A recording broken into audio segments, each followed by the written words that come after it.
Hi friends, പുതിയൊരു പ്രൊമോയിലേക്ക് എല്ലാവർക്കും സ്വാഗതം.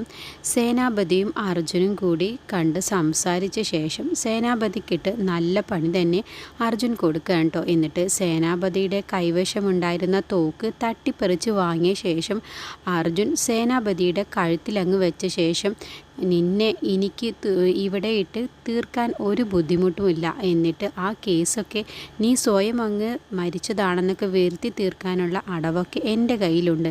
നിന്നെ ഈ സഹായിക്കുന്ന ഈ ശിങ്കിടികളെ നീ കൊന്ന ശേഷം നീ തന്നെ സ്വയം ആത്മഹത്യ ചെയ്തു എന്നൊക്കെ വരുത്തി തീർക്കാൻ എനിക്ക് നിഷ്പ്രയാസം മതി എന്നൊക്കെ അർജുൻ സേനാപതിയോട് പറയുന്ന സമയത്ത് സേനാപതി അർജുനോട് പറയുന്നുണ്ട്, എന്നെ ഒന്നും ചെയ്യല്ലേ അർജുൻ പ്ലീസ് എന്നൊക്കെ പറയുന്നുണ്ട് കേട്ടോ.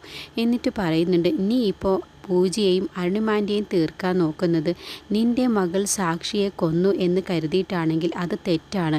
അവർ രണ്ടുപേരും നിൻ്റെ മകൾ സാക്ഷിയെ കൊന്നത് അവരല്ല എന്നങ്ങ് പറയുമ്പോൾ സേനാപതി ചോദിക്കുന്നുണ്ട് ദേഷ്യത്തോടു കൂടി, ആരാണ് എൻ്റെ മകൾ സാക്ഷിയെ കൊന്നത് എന്നുള്ളത് അങ്ങ് ചോദിക്കാൻ കേട്ടോ. അപ്പോൾ അർജുൻ തന്നെ എല്ലാ കാര്യവും പറഞ്ഞു കൊടുക്കും.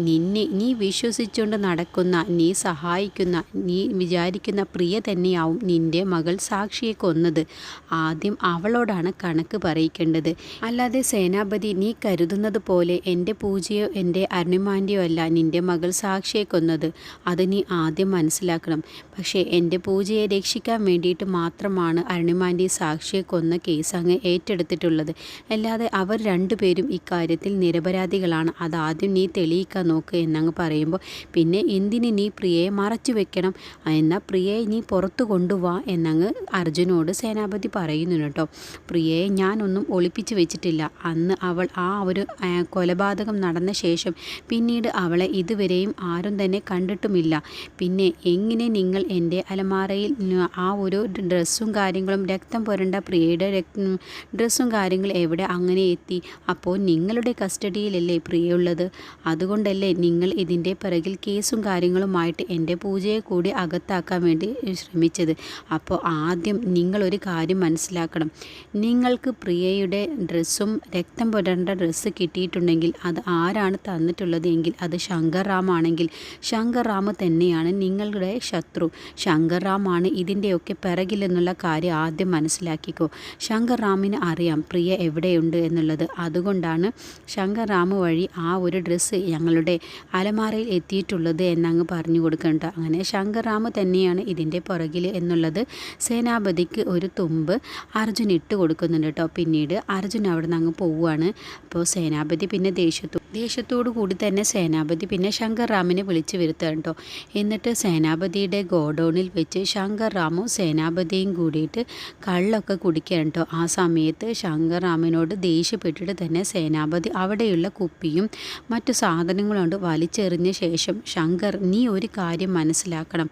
നീ എന്നിൽ നിന്നും എന്തെങ്കിലും മറയ്ക്കുന്നുണ്ടെങ്കിൽ അത് ആദ്യം പുറത്ത് പറഞ്ഞു തരണം.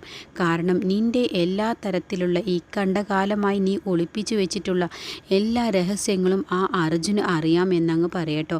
അത് കേട്ടതോടു കൂടിയിട്ട് ശങ്കർ റാം തന്നെ ആകെ ഒന്ന് പേടിക്കുന്നുണ്ട്. എടോ ശങ്കറെ, നീ കരുതിയിരുന്നോ അർജുൻ നിനക്കുള്ള പണി തുടങ്ങിയിട്ടുണ്ട്, നീ അതിൽ കുരുങ്ങാതെ നീ നോക്കിക്കോ എന്നൊക്കെ ശങ്കർ റാമിനോട് സേനാപതി പറയുന്നുണ്ട് കേട്ടോ. പിന്നീട് അർജുൻ നേരെ ചെല്ലുന്നത് ആശ്രമത്തിലേക്കാവട്ടോ. അവിടെ വിശ്വനാഥൻ അച്ഛനുമായിട്ട് അങ്ങ് സംസാരിക്കുകയാണ്. അപ്പോൾ അർജുനും ജോർജൂട്ടിയും കൂടിയാണ് ചെല്ലുന്നത് കേട്ടോ. എന്നിട്ട് പറയാണ്, പ്രിയ മരിച്ചു എന്നല്ലേ എല്ലാവരുടെയും മുന്നിൽ പറഞ്ഞിട്ടുള്ളത്. പക്ഷേ അവൾ മരിച്ചിട്ടില്ല എന്നുള്ള കാര്യം എനിക്ക് ഉറപ്പുണ്ട്. അതുകൊണ്ട് മരിച്ച പ്രിയയെ നമുക്ക് പുറത്ത് കൊണ്ടുവരണം.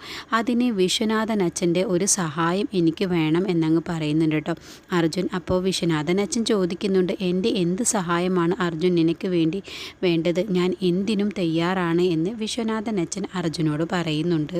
ആ പെരുങ്കള്ളി പ്രിയയെ പുറത്തു കൊണ്ടുവരാൻ എന്തിനും ഞാൻ നിൻ്റെ കൂടെയുണ്ട് എന്നൊക്കെ അർജുനോട് വിശ്വനാഥൻ അച്ഛൻ പറയുന്നുണ്ട്.